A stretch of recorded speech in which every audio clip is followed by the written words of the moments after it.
You're listening to a 58 Ember production.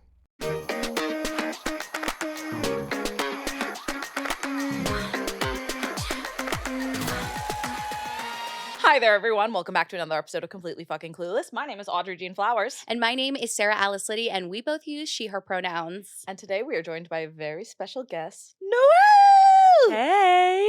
What pronouns do you use, Noelle? I use she, her pronouns. Slay. So, we know Noelle from college. Yes. Yes. Mm-hmm. Elon University. On BFA Music Theater. And you grew up around Elon, though, right? I grew up 30 minutes outside of Elon, and my mom teaches at Elon too. So I was like always back and forth. So yeah, was a North Carolina girl for a long time. Yeah. What helped you make the ultimate decision to go to Elon? Did you think about going elsewhere? I did. Okay. I auditioned for other places. Elon was my dream school for a long time though, just because I knew so many of my mom's students and went to see all of the shows, and I was like, wow, these people are so incredible. I want to go here. But I did have a moment my senior year of high school where I was like, I can't go to Elon because my mom teaches there. Yeah. But then I got in, and then I was like, I have to. It's I love Elon, and I didn't want to. The other programs I got into, I just wasn't.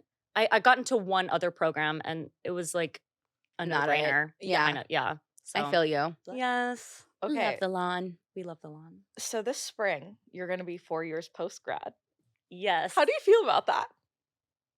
Weird, but also normal. I don't know. I knew you guys were going to ask me that question. I don't even know, how to answer that.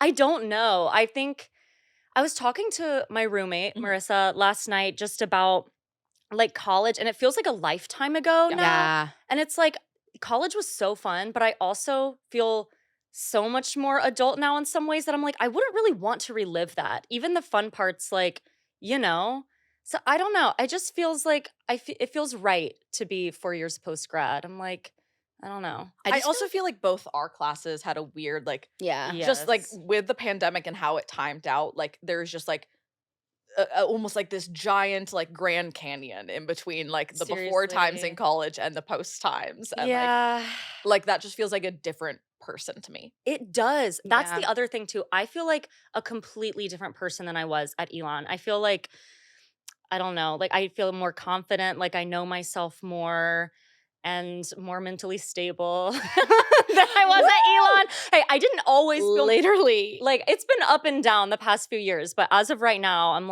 wow, I feel so much more grounded than I did at Elon. Wait, you want to hear something funny? Yes. So, my voice teacher, her name was Julie. Love her so much. But I remember when I kind of fell into my bad mental health at school, my junior year and whatever. And she would always tell me, she was like, Sarah, you are going to be so much better when you're out of school.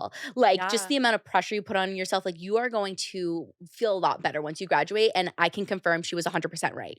I feel so much better and more mentally stable out of school. It's just so much happening at school, especially, and I'm sure other programs as well, but in our musical theater program, it was you wake up, you have 8 a.m. ballet, and then you go straight from that to another class, and then another class. And then after that, you have rehearsals for the show. And then sometimes after that, you have rehearsals for a grand night number. And it's just grand night was our showcase thing. Yeah. I don't know. But it's just so much that you don't even have time to take care of yourself.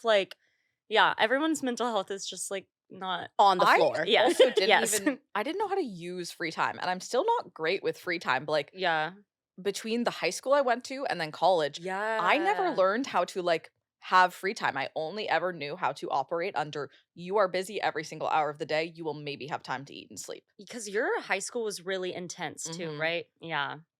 But anyway, what has been your post-grad journey? So you graduated when it was still very pandemic times. Very pandemic times. I graduated in 2020. So it was half of my senior year just kind of got cut off, and it was so sad. And so we didn't really get a real graduation or whatever. And going into the musical theater world, I was always I'm just going to graduate from Elon and then go to New York and whatever. Yeah. So it kind of changed everything because I was I'm not moving to New York City when there's no theater and it's COVID.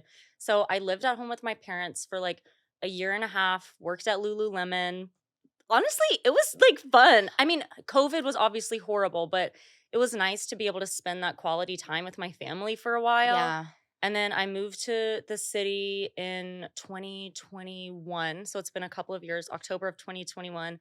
And yeah, I've just been here ever since. I was subletting for a while, and now I'm living with one of my besties in Williamsburg, and it's so fun. Yeah, you guys have a great apartment. Thank you. It's really cute. I love living with her. We live really well together.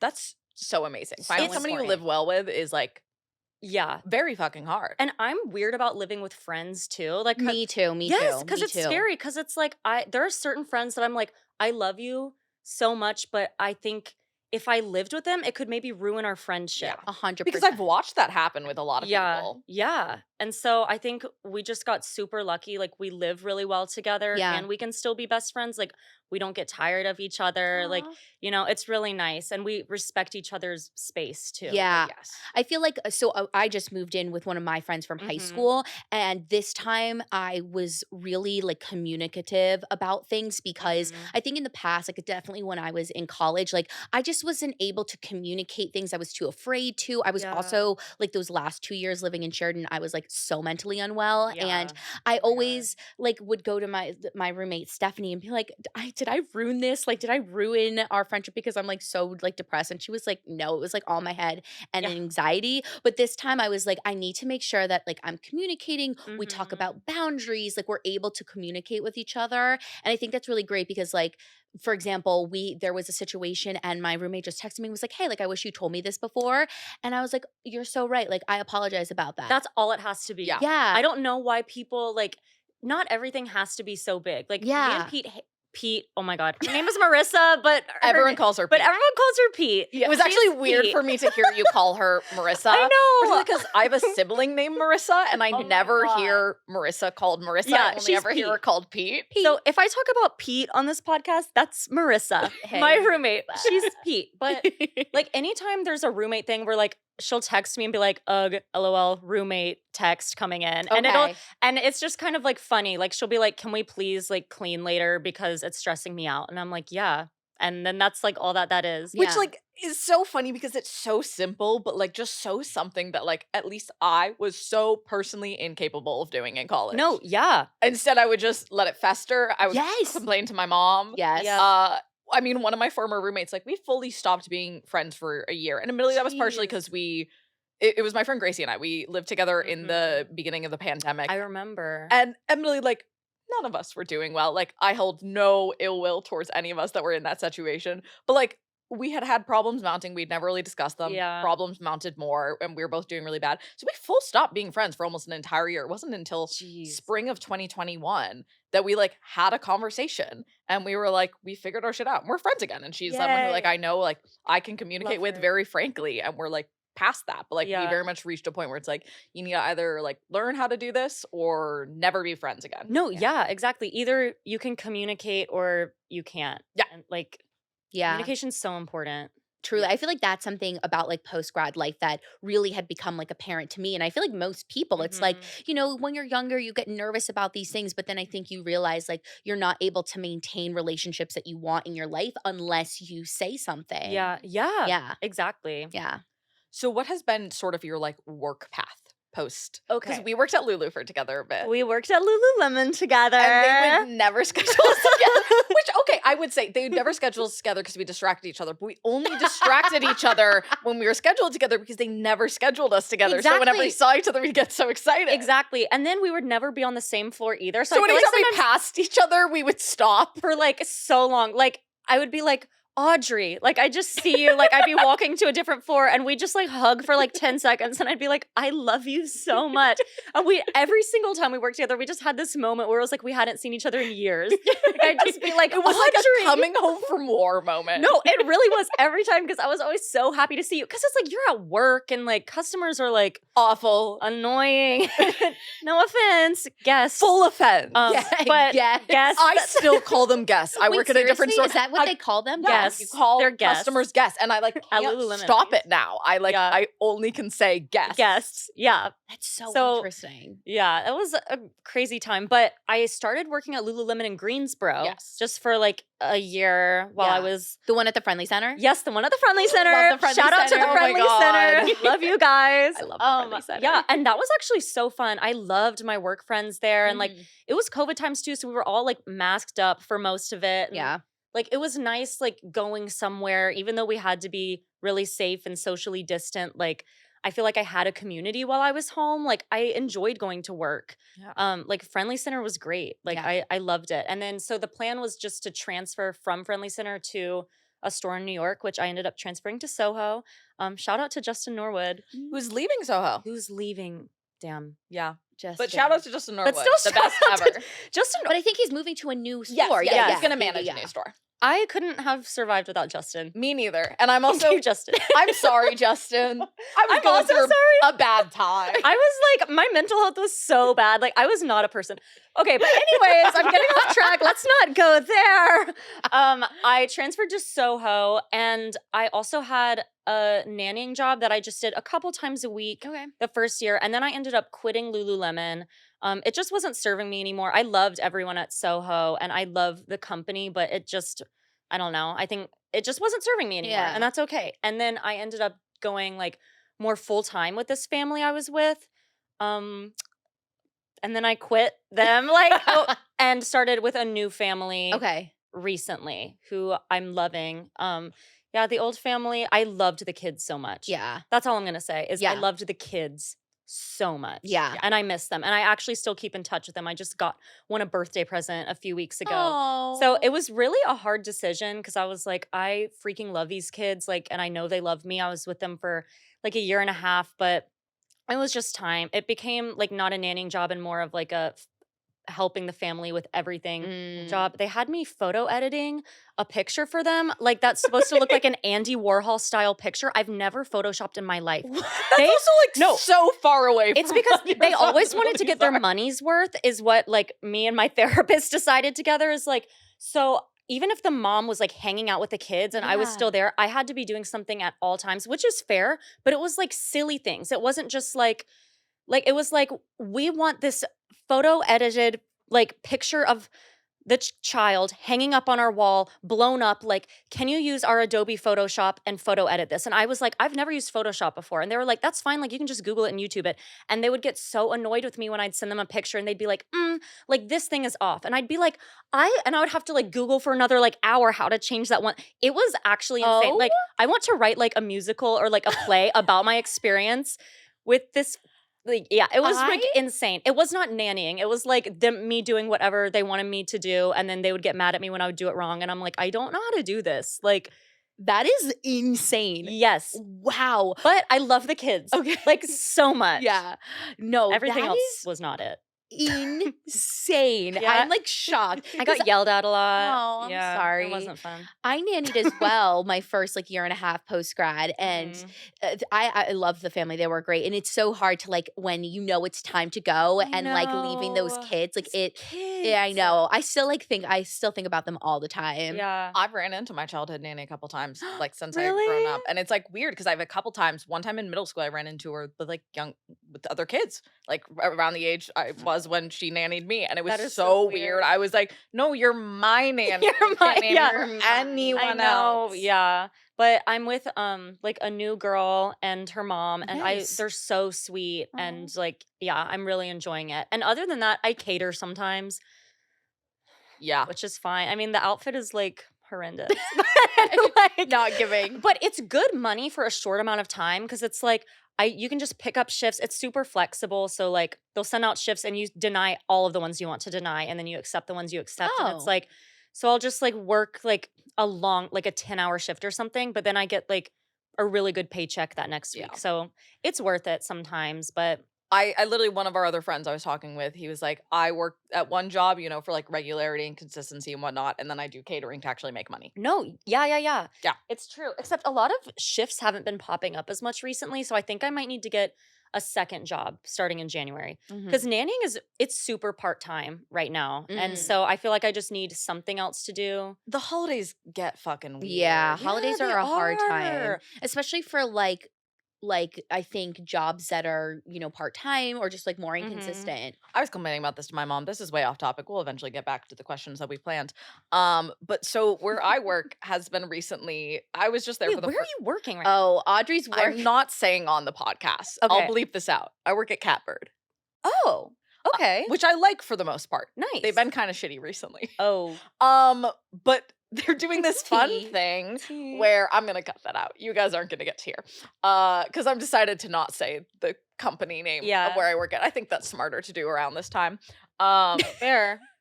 But they've been doing this thing where they have people like from the office come and work shifts in the store, which like cute idea. And I think that would be great. Except for not during the holidays. Yeah. Not having them replace someone who actually has training, and C, they don't know how to do shit. They don't know how to do anything. Yeah. People from corporate? Yes. Like they don't know how to like do this They stuff. literally don't know how, like they can't even check people out. They don't know where anything's stored. They're completely unhelpful. so me going to work at a Coach store. Yes. Like, and it's incredibly unhelpful. It's incredibly frustrating because they're just kind of standing around and they're lovely, very nice. They can't do shit. They're not helpful. That is so weird. And I'm like, you're just in the way. Oh my God. You're a very lovely person, enjoying chatting to you, but you literally don't know how to do a single thing. So I literally was clocked out yesterday of my shift and trying to buy stuff for Christmas gifts for my family. And I ended up helping people because we were like understaffed. Worst. And I was like, I'm not even being paid right now. That is silly. You deserve a raise. We all do. We all do. We all deserve money. We do. Literally. Please. Give us that was my moment to the camera, please. I need money. I've never really spoken about this on the podcast, and this is even further off topic. I was trying to find receipts for it the other day. Do you remember like a year and a half ago, maybe it was longer than this, where that dude was Venmoing me money for a while? Yeah. Yeah. He was wait, who? I've not spoken about it on the podcast. I don't remember his actual name, but I know like his username was something weird of like some like ballerina boy or something. But why was he Venmoing you money? Okay, like, so this is getting incredibly off topic. I don't know. He like found the podcast, then started reaching out to me, and like we'll respond to people who are interested in the podcast, like just like out of like friendliness. And then it like got weird, and I like didn't want to be mean, and then like it would be like he was a gay man, but for some reason like he literally I think I tried to find screenshots of any of it, and I can't find it, and I couldn't find the account, but it being like, oh, I want to be your little baby pig boy money. Wait, what? I forgot. And yeah, so he like found my Venmoed me money a couple times, and then eventually I got uncomfortable about it. A lot of money? No, like $25 here and there. Okay. But like I'll take that. But eventually I like $25. I felt uncomfortable and weird and just blocked him eventually. Yeah. That was off topic. No, but I love forgot about that. How many times did he pay you, do you think? I think I got like $75 from him in total, maybe a little bit more. Nice. It was very confusing though, because he like told me like he is a gay man, and I was like, why are you what? That is so random. Our friend Purdy was really encouraging me to go for it. No, I agree with Purdy. I don't call him that. I agree with Andrew. Mr. Drew. We have a lot of friends with nicknames. We do. I know. We're just gonna keep like saying names. Like it's gonna happen. They've heard them before. Yeah. Anyway, entirely shifting topic away from money pay bitch pigs, whatever.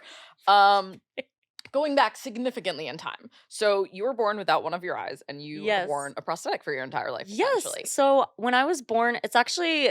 Well, I don't know if the story is funny or not, but I was born with one eye, and my parents said that on the day I was born, they noticed that like one of my eyes was just closed shut, and they like asked the nurse a couple of times, like, is her eye okay? Like, what's going on? And the nurse was like, yeah, like sometimes it just like takes a second for like baby's eyes to open, whatever. But it got to a point where my parents were like, her eye really isn't opening. And so they opened it, and I just didn't have an eye. Wow. And so I'm sure my parents freaked out. I was not, I don't remember. There, yeah. I was there, but I don't remember. I'm sure they freaked out. And then I had to get like a minor surgery when I was a baby on it. And I've gotten like many surgeries since then. But yeah, I've worn a prosthetic eye my entire life, literally. People ask me, they're like, what is it like to only see with one eye? I'm like, I don't know. Like, because I've never seen with two eyes. Like, I really don't know like how to answer that question.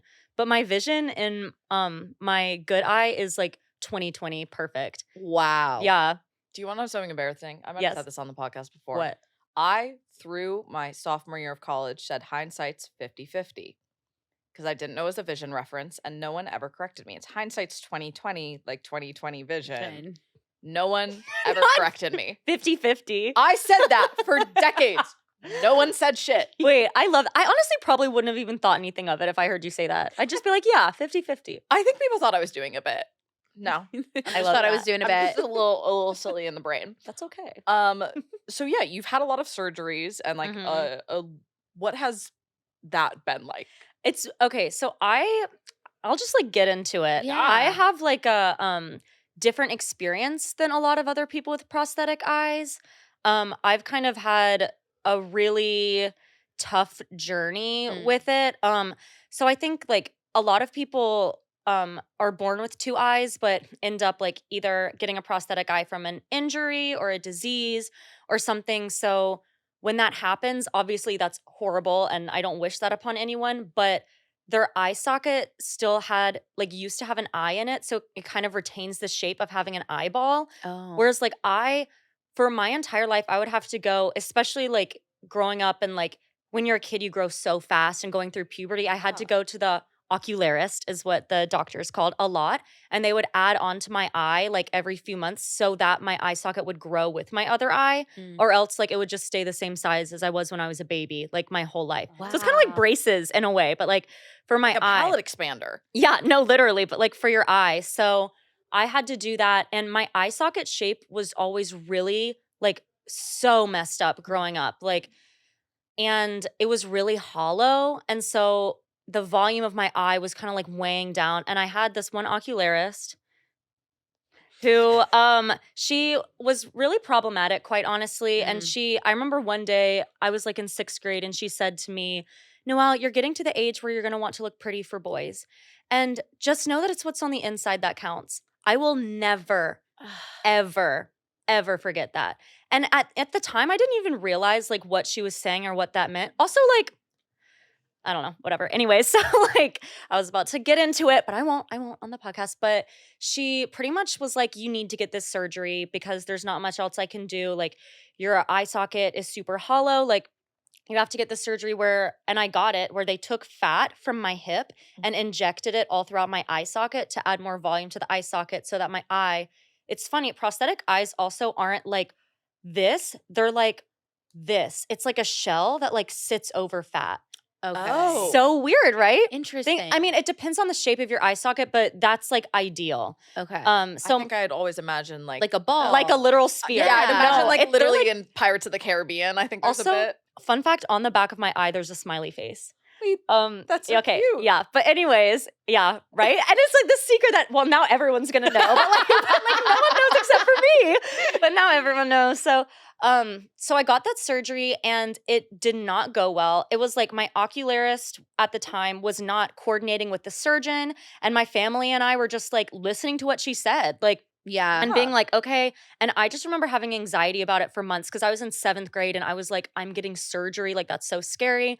And after it, like, I just never really recovered. Like, so what happened was it was just a silly surgery to get, especially when I was going through puberty, because fat takes in some places, it doesn't in others. Like my body was growing, and when fat grows, it grows everywhere. So it was like growing in my eye socket too. So for like 10 years, I had to wear like it's kind of like a little stick that I would put on my eye and then put an eye patch over it at night to like shove my eye back so that during the day it wouldn't fall out. Like, cause my eye was constantly, yeah. And it just like lasted a long time and it got really bad in college. I had another mini surgery in high school too, which was actually like the surgery wasn't fun, but it was like a little eyelid surgery and she removed a little bit of the fat, but it was in Maryland. And then I recovered at a beach house with my family and one of my best friends, Claire, her family. And like, it was honestly so fun because I was recovering from surgery, but it was like our families being best friends and like I would just hang out in the beach house with them and it was really fun. So that was a good memory. But my eye stuff got really bad during college because I think like I gained weight in college, which is fine and normal. But it was like causing my eye, like, I don't know if you guys remember, but your freshman year and my sophomore year, I had this like bump that was just like on my eye, like right here. And I thought it was a sty for the longest time. Yeah. It's also so interesting because I never talked about these things during college. I was just like dealing with it, unless it was to like one person or like a couple of people. But And I went to a doctor and they were like, like we need to remove that and then like check it for cancer. And then it wasn't. Okay. But the whole year I was kind of like freaking out.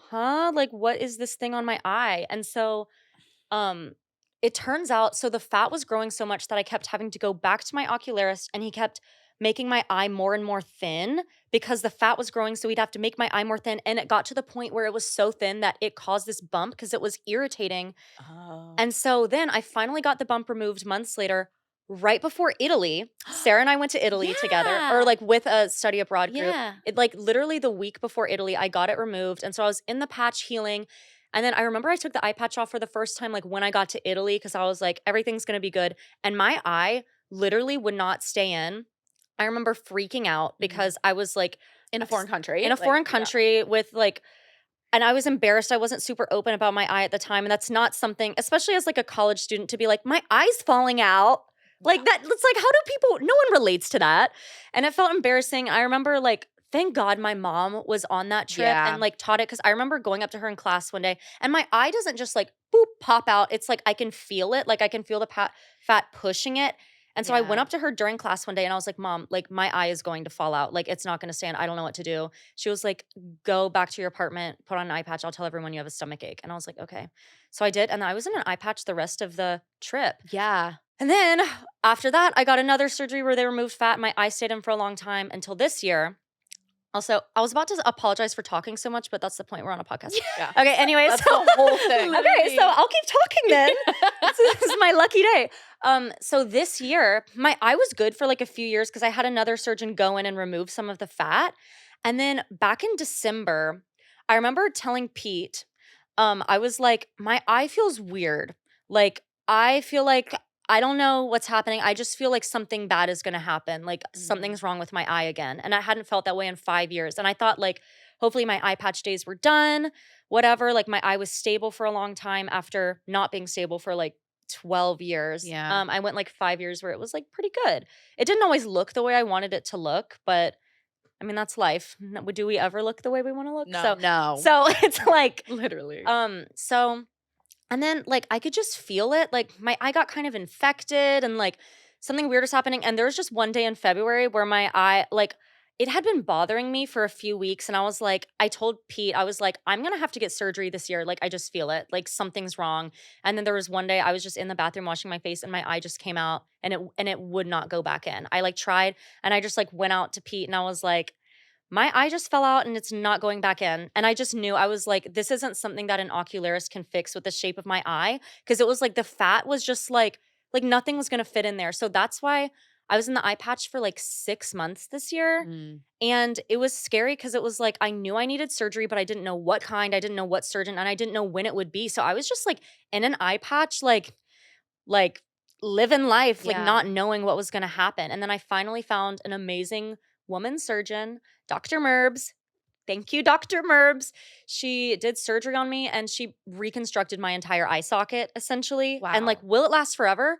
I don't know. But if not, then I'll get surgery again. But I think my eye has been the most stable it's been since I was in middle school. Wow. Recently, because it hasn't been like, even when it was staying in for the past like 5 years, I could still feel like certain things. I'd be in downward dog and yoga and I could kind of like feel it and it would be like uncomfortable. And this is the best it's felt in so long. Like I'm so not worried about it coming out. I think it looks good right now. Yes.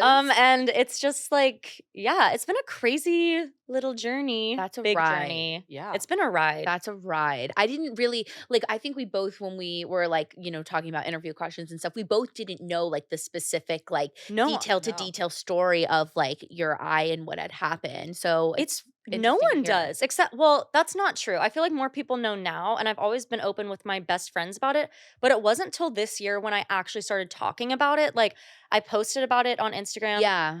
My old therapist, Solana, shout out. I haven't talked to her in years. My junior year of college, I like had this mental breakdown where I was like, I don't know if I can like be an actor. Like, what if no one wants to hire me because my eyes look different? And that was also at the point where my eyes look much better now, but I think my eye was looking like really wonky. Like people would like ask me about it and be like, what's wrong with your eye? Like just like annoying. And so I was like, I need to like go to a therapist about my eye because I had been for anxiety and stuff, but I was like, I need to like unpack this insecurity, and she made me realize so many things. This is so sad, but I remember one thing I did like almost my whole life was anytime I would look in the mirror, I would like look in the mirror like this, like cover my eye and just be like, wow, like I'd be so pretty if just like my other eye looked just like this one. Like I'd be the prettiest girl in the world.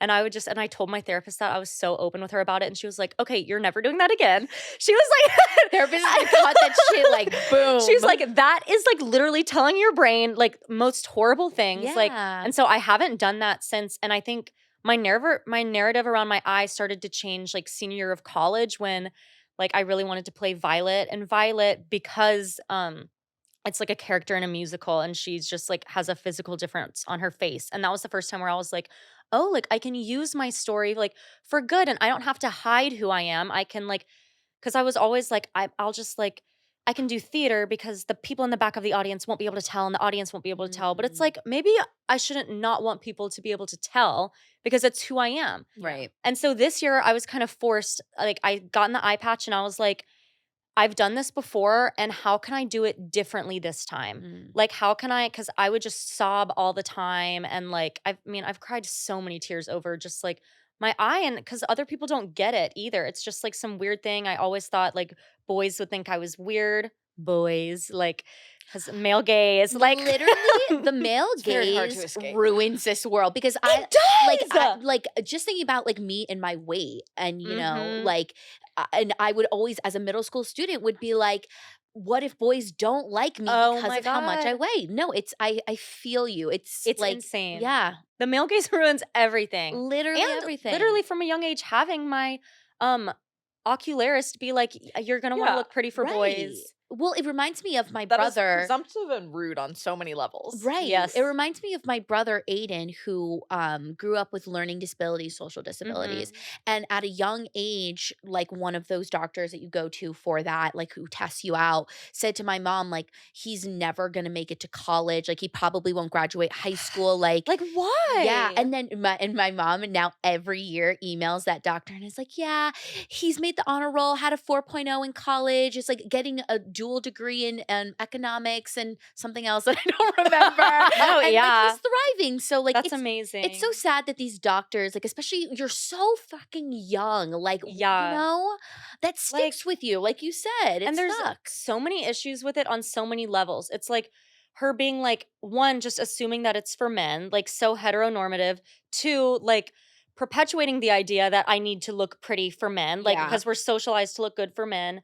Like three, you're pretty much telling me I'm ugly. Like just like so many things, which I also I was in 6th grade. I wasn't cute. Everyone's ugly in 6th grade. Yeah. Literally an 11-year-old. Like oh my hello? God. Like it was just crazy. But anyways, this year I was like, how can I do it differently? Because I've always not been open about it. Yeah. And I was like, you know what? Like, fuck it. I'm going to be in the eye patch for who the fuck knows how long. Yeah. Like, and I'm going to go out with my friends whenever they want to go out, which was hard sometimes because I was constantly approached and asked, like constantly. Yeah. Like, is that like the hardest thing about it is when you're out and like people are asking? Yes. And I'm lucky because even like I've told my friends, like if this happened a few years ago, like I would not have been able to go out because like I would just cry. Anytime someone would be like, even if someone was like, oh, like, are you okay? I'd probably just start crying. Because it was like, it's a lot of trauma too. It's not just like, oh, I got LASIK eye surgery. It's like my entire life's history of like it being my biggest insecurity, like my life revolving around it, and me wondering if I'd ever find love or have a successful career because of it. Yeah. And then like it's on top of it, it's just like a weird issue that not a lot of other people experience. And it's like, oh, like, no, I'm wearing this eye patch because when I was in 7th grade, I got a surgery and they injected fat into my eye socket and now my eye won't stay in. It's like, I can't like explain that to everyone at bars, but it's weird though, because people would either be mean. Like I had a few guys like be like, arg, like when I'd walk by like a pirate noise and people just come up to me and be like, hey, and like cover their eye. No. But then I had a couple of guys like try to hit on me with it, like, which is so weird because I had some weird like, more like the Brooklyn, like edgy, like Bushwick guys, like would come up to me and be like, you're different. Like, I like that. And it's like, always that you're not like other girls. I'm like, why, bitch? Because I'm wearing a fucking eye patch? I mean, like, yes, no one else is wearing an eye patch in here, but like, what? It was just like one of my favorite stories, which actually made me cry at the time, but it's so funny now. This was my first time going out in the eye patch. Okay. Like my very first time. And so I was like, okay, gonna see. Actually, it was like my second time. I don't know, whatever. And so I was just like walking past this one guy, like 5 already people had already like approached me about it at this point. And I was walking past this guy and he's like, do you not have an eye? And I just like look at him and I was like, is that how you like greeted everybody else that you saw in the bar tonight? And he's like, no. And I was like, cause like I just asked me about that before even knowing my name. And he was like, I'm sorry, like blah, blah, blah. And I said, actually, I don't have an eye. And he was like, wait, what? And I was like, do you think that this is just like, I'm just wearing it to be like funny? Like, no, I'm wearing it because I am going through something kind of traumatic right now. And I'm going to have to get surgery. And I don't know when it is or what it's going to be, but I don't have an eye.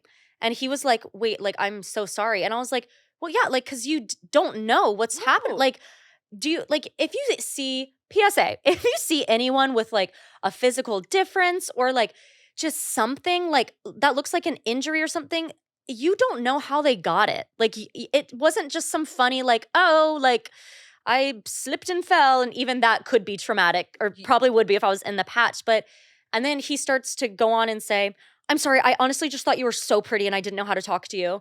And I was like, and that's what that's what, this is brilliant. I'm going to lead with this. And I was like, and he's not the only guy. I had so many guys lead. This like one creepy dude like came up to me and was just like, what happened to you? And I was like, I don't want to talk to you about it. And he's like, I'm not leaving until you tell me what happened. And I'm like, and he's like, you got cute dimples. Like, just saying. And I'm like, dude, like, this is not a way to approach me. Like, approach me how you would any other person that you're attracted to. Right. Like, don't use my like, and it's also just exhausting to talk about. And this is what I told a lot of guys too, because I fully like, I never yelled at anyone or went off, but I'd just be like, I had to teach a lot of men lessons. Always men, never women. Yeah. Always men were the ones asking me. But that's always exhausting to have to constantly do. Pretty much always cis white men too. Just putting that out there. And they like, I feel like I just had to be like, hey, like I'm going through something traumatic and like I'm already talking to my therapist, my multiple eye doctors, my friends, and my family about it every day. And I kind of just came to the bar tonight because I want to get drunk and like laugh with my friends. I don't want to, like, I'm trying to kind of escape it right now. And so it was just constant. I knew when I was going out, like it was something my friends and I were going to have to deal with. Pete almost beat someone up for me, actually. This one guy called me Eye Patch. He was like, hey, Eye Patch. And Pete literally was like, and like she had to be like held back. The bouncer was like, whoa. I was like, I've never seen you like that. But it made her so mad. Like it was crazy. I don't think I would have been able to handle that a few years ago, but thanks to like my therapist, Solana, which I was talking about. I get so off track. But no, you're like, that's kind of our whole that's thing. Like, yeah. Yeah. Like I finally, after going to therapy about my eye, I changed like so many of my beliefs about it. And I think really this year was the year where I was like, I'm just going to like be myself. I'm going to stand up for myself, which I had to do constantly. I feel like there were maybe a couple of times when I wish someone else would have stood up for me, but for the most part, my friends were really like there and would like, you know, they felt bad for me and like were so angry. And it was just hard, but I was open about it on Instagram and I even just did a show. I did like a one-woman show. Like, I mean, I guess it wasn't one woman because I actually had guests. I created my own show, like musical theater, cabaret, and I talked about like the journey of my life with my eye and like used the songs to kind of tell that story. Ooh. And yeah, and I just have never like, I don't know, done stuff like that before. But now I'm like, it's because I think more about people who are younger than me who might also have physical differences. 100%. And I'm like, if I'm out here just trying to hide who I am, that's just telling so many other people that who they are isn't okay. Whereas like I have a lot of big dreams. I want to be a successful actor. And, you know, and when I do that, I want to have the platform under me. What am I saying? I want to have like showed that like it's Yes. not something to be hidden. Yes, Like, it's just I want to a be open fact about it who you and are. to be like, you can also be successful and have this thing that other people might not get or think is weird, and like you can do whatever you want to do. I always love, because you've been sharing a lot on Instagram. I liked when the matching of the colors and I everything. did match my eye patches to my outfits. That was another that's way amazing. that I think I was like, if I'm gonna wear an eye patch, it's gonna be cute. Yeah, make it fun. Yeah. I mean, it honestly looks weirder when it's not. Like, I mean, if you're wearing a like skin colored eye patch, cool, good for you. But for me, I was like, I think that everyone's gonna know I'm wearing an eye patch anyways. Sure. So why not make it sparkly and pink or cheetah print? Yeah. Or have mermaids on it. My mermaid one was really cute. I had a mermaid one. I was so sad. You had an eye patch party to celebrate the end of your eye patch, and I was so sad that it wasn't happening for me. It's okay. It's okay. I'm not offended. Sarah came. Yes, my partner, I want you to know. So my partner put the eye patch on, and I couldn't last like a couple seconds with it because I was like, wow, this is like, as a person that sees with two, like going to that one eye, I was really like, whoa, I felt like I was thrown off. And Olivia goes, I'm keeping it on. Like, I want to, like, this is Olivia's this way. Like, Olivia's like, I want to know what Noelle like experiences and like feel it. The guy that I was dating at the time also before the party was like, I will wear the eye patch like all night if you want me to. And I was like, yes. And then he took it off in like 15 minutes.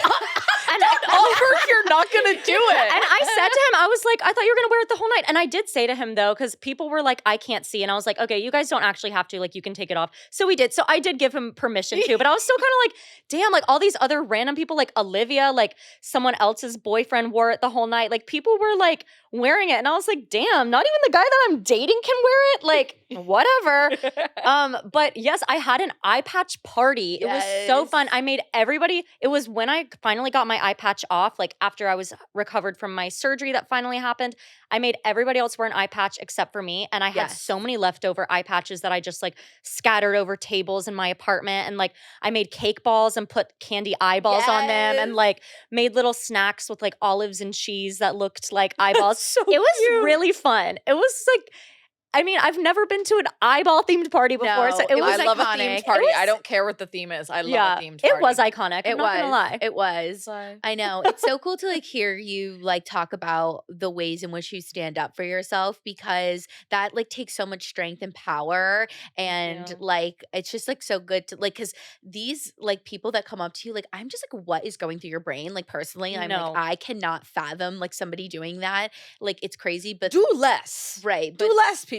Do less. It's incredible that you get to like, like you kind of said, teach them a lesson and be like you don't know what people are going through, and like you need to like lead with generosity and like sympathy here. That's also fucking exhausting to have to do involuntarily. Like there's nothing. It was. And I mean, I'm acting like I was very strong this year. I was, but I mean, I also had a lot of mental breakdowns. Like I would come home and sob and just be like, because I remember that time I was telling you about where the guy was like, I just thought you were pretty, whatever. And I rejected him. But he, like, after that, I just started sobbing. And it wasn't even because what he said necessarily hurt my feelings. It was more just like, one, what is wrong with people? Like, and two, is this what my life for the next few months is going to be? I think I felt more just like anxious and overwhelmed. Like I was like, okay, this is my first real time going out. I've been approached by 5 people already. Someone has already called me a pirate and made fun of me. This other guy just used it as a way to hit on me. Like people are staring at me. I can see it. And I just felt so overwhelmed. I was like,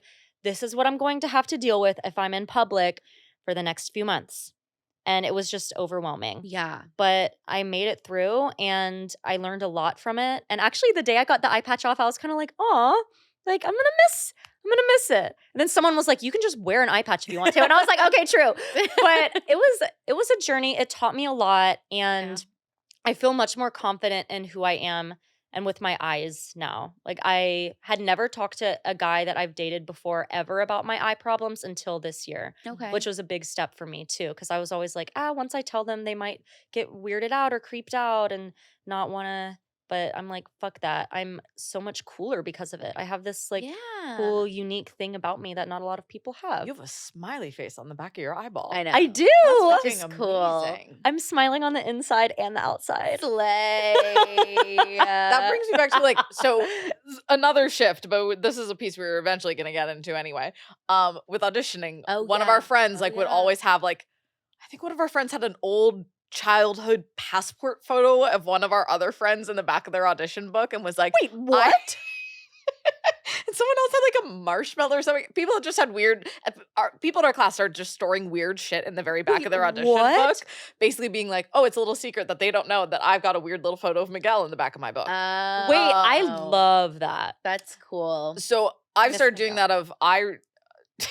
Right before I had group therapy like 2 months ago, I found this little keychain that my grandmother had given to me when I was like a kid after she went to Greece and she died this year. Oh, I'm sorry. And so I've started like whenever I do I normally keep it in my wallet and I move it into like back pocket of my audition book that I always have with me for now when I do auditions. So, like it's a little secret that they don't know that I have a little evil eye. So if you're evil, back off, bitch. Yeah. I also feel like it makes a good story. Like, let's say that the pianist like turns all the way to the back and sees it. It's like, why is that there? And then you can like explain. Yeah, that's true. Yeah. Like it's giving like the Barbra Streisand like gum thing, right?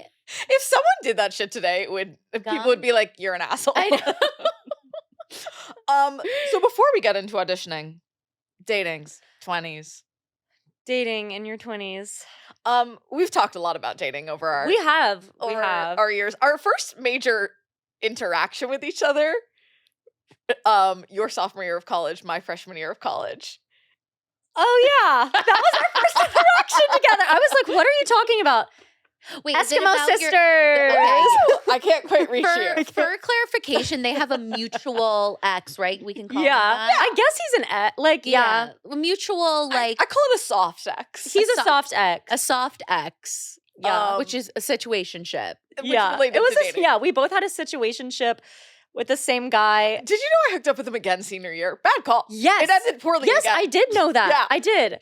Yeah. Why did I do that? Again. It happens. College didn't exist. That wasn't real. But how is dating going? Right now, nothing is really happening at all in my dating life. I've had a lot of experiences since moving to New York. I was on the apps for a while. I'm not right now. Mm-hmm. Just what apps were you on? I was on so curious. Hinge and Bumble. What were your opinions I've switched on between. them? I like Hinge better. Okay. Why? Well, okay.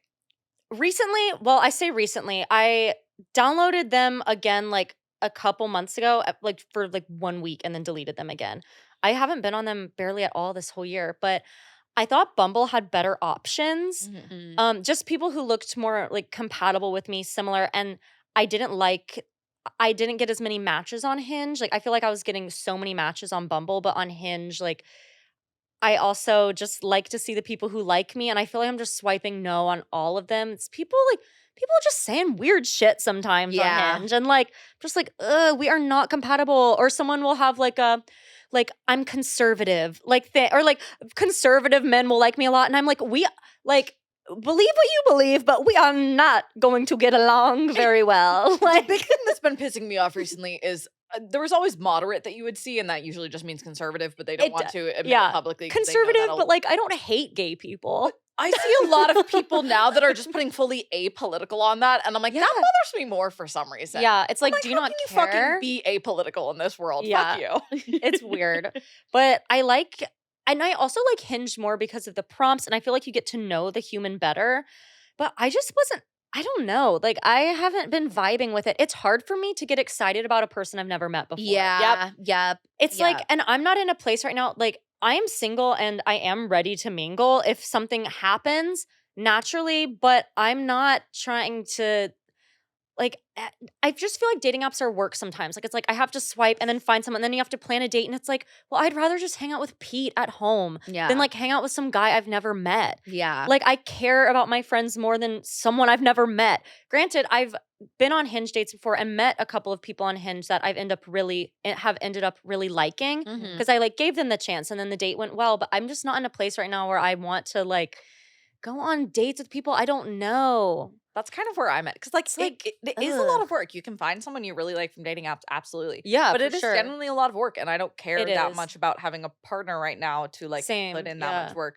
I'm considering getting back into dating only to tell funny stories on the podcast. Yes. Do you have any funny stories? Oh my God, yes. Okay, so that is one thing we'd always talk about at Lulu when we distracted each other. We talk about our dating lives. I love hearing like the dating stories. Dating is so weird. Men in New York, like, I mean, not all, but I've just had some weird experiences. One of my favorites was this guy that I met on New Year's Eve. whatever, we met, we were flirting at the bar or whatever. I gave him my number, and then he's like, text me the next day. He's like, hey, like, do you want to go out sometime this week? And I was like, I literally had such a busy week. I was like, I can't, but my roommate Marissa has a show she's doing this week. I was like, you can come be my date to her show. And it was her first ever show. And the whole thing was kind of a meme because like I didn't even tell half of my friends I was bringing this random guy. So I just show up and all my friends were like, who is that guy? I thought no one was with. So it was kind of funny. But he was so like not it. So we met up before, and I thought he was nice when I met him and stuff, and like kind of cute-ish. The more I got to know him, the less I kind of thought that. Yeah. Your personality can really change everything. But he, we went out to get like a little bit of dinner before, and then we were walking to the show, and Pete texted me, and she was like, I like feel like I'm about to pass out. Can you get me a protein bar? I mean, you know how it's like being a performer. It's like a lot of adrenaline. Yes, a lot of adrenaline. And you also anxious, you forget to eat. Yes, exactly. That's another thing. I don't like eating big meals before I perform, but then I'm like, I need to eat something. So I just knew the headspace she was in. I was like, okay, we need to get her a protein bar. She just texted me. And he's like, no, she doesn't need a protein bar. Like, let's get her a shot of tequila. And I'm like, no, like, I think she wants a protein bar. And he's like, no, but like a shot of tequila will calm the nerves. And I was like, no, but like, I think she needs like something in her system to like a shot of tequila and food are two different things. And I was just like, you don't know, like what? Also, like you could offer maybe both. Yeah. But like if someone asks for food, you shouldn't just give them a tequila shot. Yeah, it was weird. So we went to a bodega. I got her a protein bar because she asked me for one, and that's what she wanted. Then he was like, let's go to this liquor store. He buys a bottle of gin, first of all, because he doesn't want to buy drinks at the place. Oh. Which, like, you know, fair. I'm a girl who loves to save money, but on a date, it was just like weird. It was weird too, because he wasn't really offering it to me. Like, okay, I'll get to that point. So he buys a bottle of gin, and then he buys a tequila shot for Pete. So we get there, and I give her the protein bar, and then I'm like, also, this is blank. I can say his name. This is John. Here, of course, his name was John. Yeah, I know. Everyone's name is John, so it's fine. And I was like, John got you a tequila shot, and she's like, oh, thank you. And she's like, I'll have that later. But and so we're just like, also like that's definitely like a room temp to warm tequila shot. And so the whole show, he's going to the bar and like asking for lemonade, and then going to the bathroom and pouring his gin in his lemonade. And then I kept having to be like, can I have a sip? Like, it was just weird. I'm like, you bought this whole ass bottle of gin. Why are you not even offering? Like, you didn't even get me a lemonade. And then at one point, like, he even said something. Like, I was like, what did I say? He was like, are you gonna get the next, like, or no, what was happening? He bought lemonade, and then I was like, we need more lemonade or something. And he was like, well, are you gonna get this one? And I was like, yeah, sure. And I like walked away, and he could tell I was annoyed. And he was like, wait, let me come with you. It was just, the whole thing was weird. And then after that, we went out, and I was just annoyed. He was so negative too. Like, I feel like he was just complaining the whole time. People. No, he was complaining the whole time. And then a few days later, he liked Pete on Hinge. And so he texted me then, and he was like a couple days after he liked Pete, he texted me and was like, do you want to hang out soon? And I said, did you mean to text that to me or Marissa? And he was like, what, like, whatever, not cool, like, not cool. And I was like, I mean, you just liked my friend on Hinge. Like, I don't know what to tell you. You met. Like, it'd be one thing of like, he had no way. He met, spoke to. He knew gave that a shot. He was your friend. Weird. And flash forward to Halloween. Like, I hadn't seen this man since January. I hear Noelle. And I turn, and John is there. And my drunk ass, I didn't even say hi to him first. Pete, I went, Pete, look who it is. And like he's not even like a human. I felt bad about it after, but I was so drunk. But it was such a meme that I was just like I was like, Pete, look, it's John. And we were just like, both looked at each other, and we were like, and then I was like, oh my God, John, like, what's up? And he was like kind of trying to hit on me again. And I was like, he was like, when I liked Marissa on Hinge, it was only because I knew it would get your attention. Oh, shut and the I was fuck like, up. Even if that was true, another like, way I you don't can get my care. attention? Be a good You human. can just tell me, hey, I would like some attention. Yeah, exactly. But I wasn't interested in him anyways after the first date, so it didn't really matter. Because it was just weird. Like, he didn't even really ask me any questions about myself either. It was just like him complaining, him buying a bottle of gin, and like pouring it in his drink in the bathroom. All I can think of is like the bathroom lemonade gin. Exactly. And the thing is too, that is so some shit I would do because, you know, I'm trying to save money right now. Yeah. But on a first date and like also not, it was something about it was just weird. And You we were don't also know in him, like a cute venue too. Like I was like, this is a place where you'd want to like buy a drink. Like, Yeah. I don't know. It was weird. So that's one story. Wow. Wait, the last person that you dated that was at your party, did you guys meet on an app? No, we actually met through mutual friends. Okay, cool. Yeah, he worked with which we're not dating anymore. Yes. But he worked with one of my friends' boyfriends. Cool. I think mutual friends is the best way to meet someone to date. Unfortunately, all of my friends are actors. It is, and their friends it are isn't. actors, and I don't want to date an actor. I think that it's good, but then sometimes when it doesn't work out, that's when it's not as good. Yes. Yeah. No, it reminds me of like high school dating. We would all like date in the same like circle, and then once like somebody breaks up, like it's like a whole fucking thing. Exactly. And luckily it wasn't a whole fucking thing because Yeah. I haven't seen him. I haven't even actually spoken to him since we ended. Oh, okay. Yeah, but it's just like I don't know. There's just this weird it's because like my friend's boyfriend like is friends with him. I don't know. I mean, it's fine. I don't hate this dude or anything at all. Like, hope he's doing well. If you're listening to this, I feel like he might. But no, literally. Yeah, I You'd feel be like surprised. Hey, I hope you're doing well. Haven't talked to you in a while. My ex called me one time and was like, "Why are you calling me a psycho on your podcast?" And you're like, because and I was like, "Because you were." Like, yeah. But honestly, he's the one who dumped me. And he doesn't get to be mad. And you haven't done anything bad. No. And I like for some reason I have always been the one to dump the other person. Like I've never been dumped before until this year. And I loved it so much more than dumping. Like I was like, there's no anxiety involved. And I also realized after it was a big learning experience for me for a lot of reasons. Like he taught me a lot, whatever. Like, but I don't think I think I liked the way I was being treated and liked the way it felt, but I don't actually think we were a good match. And I really think he made the right decision. Okay. And I think I would have eventually done it months later. And of course, I was heartbroken for like a few days where I was like listening to Taylor Swift, like washing my dishes, being like, ah. And then I woke up like literally like 3 or 4 days after he dumped me. And I was just like, I don't really think I have feelings for him. And I haven't been sad about it since. It was the weirdest thing ever. And like, I wish the best for him. Of course, I like think about him sometimes, but not really in a way where I would ever want to date him again, quite honestly. Like, I think I liked the way it felt to have someone treating me well and to have a partner. And to have a partner. I hadn't had one in a long time and things about it felt nice, but like, yeah, like he dumped me and I was like a couple days later, like, okay, like I don't really care. Like he was honestly like really judgmental of my friends sometimes. And like he was just kind of bringing me down in a lot of ways. Like, and I care about him too and hope he's like taking care of himself and whatever. But it was just not, we didn't have a lot of the same, like I want to travel the whole world. And there were just places where he was like, I would never travel there. And I'm like, okay, like, which is fine, to each their own. But I think my future person is someone that I'm going to need to go on adventures with and like be fun and crazy and silly. And like, love it. as much as like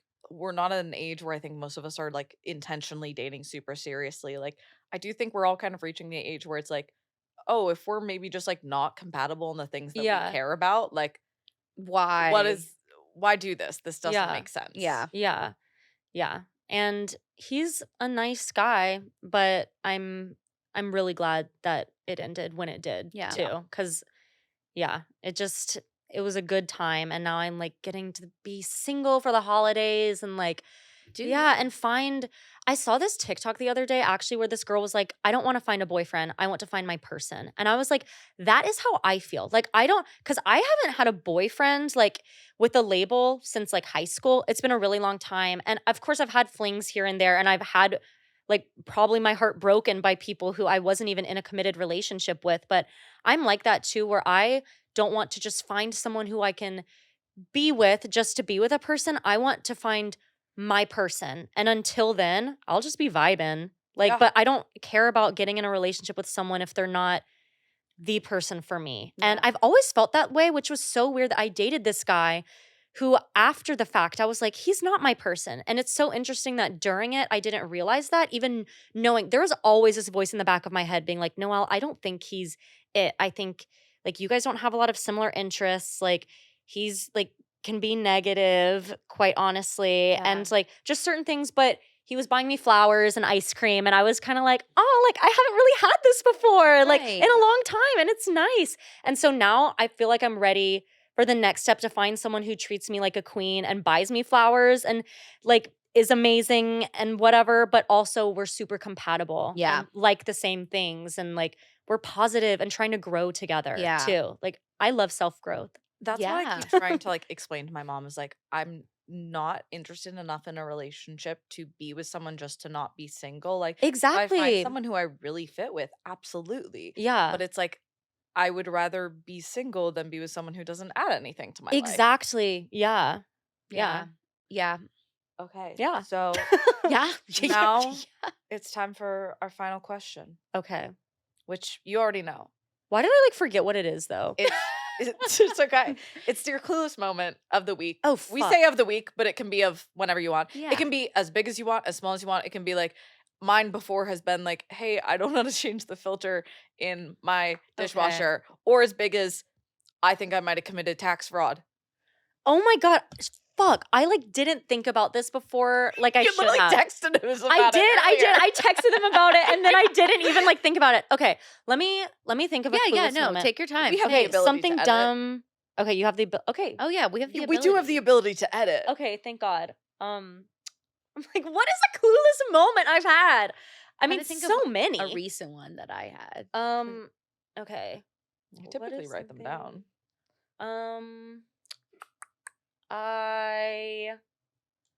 What did I do? This is so hard. I'm trying to think of something that happened like when I was at home for Thanksgiving or something. Ooh, a Thanksgiving clueless moment. A Thanksgiving clueless moment. Ooh, do you want to hear mine? Yes. Go.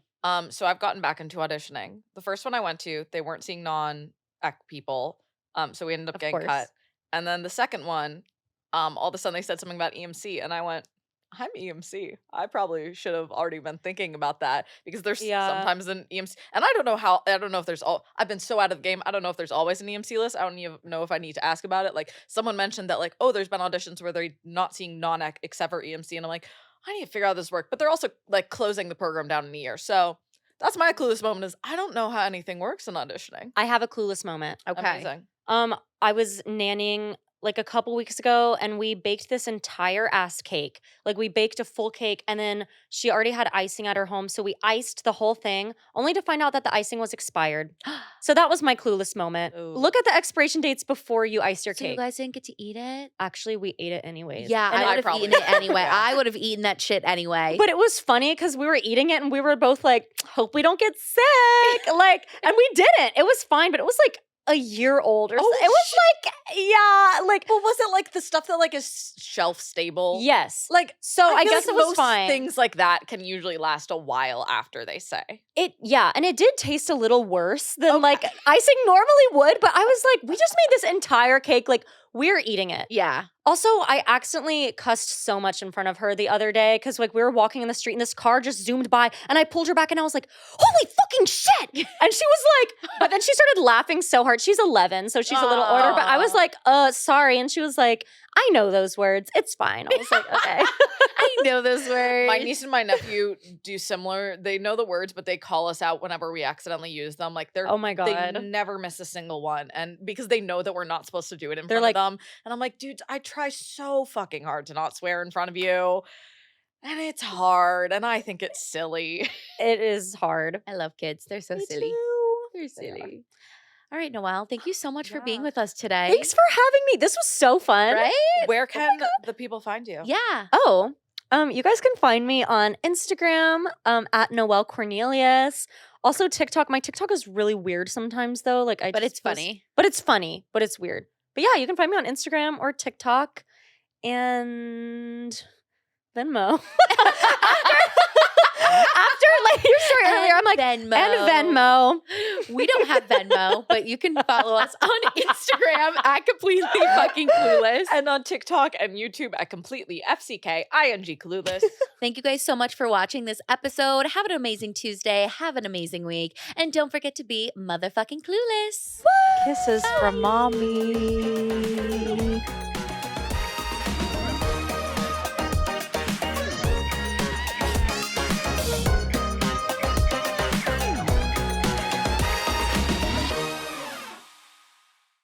This has been a 58 Ember production. For more shows, please visit the 58 Ember channel, 58ember.com, or find us at 58 Ember Media on socials.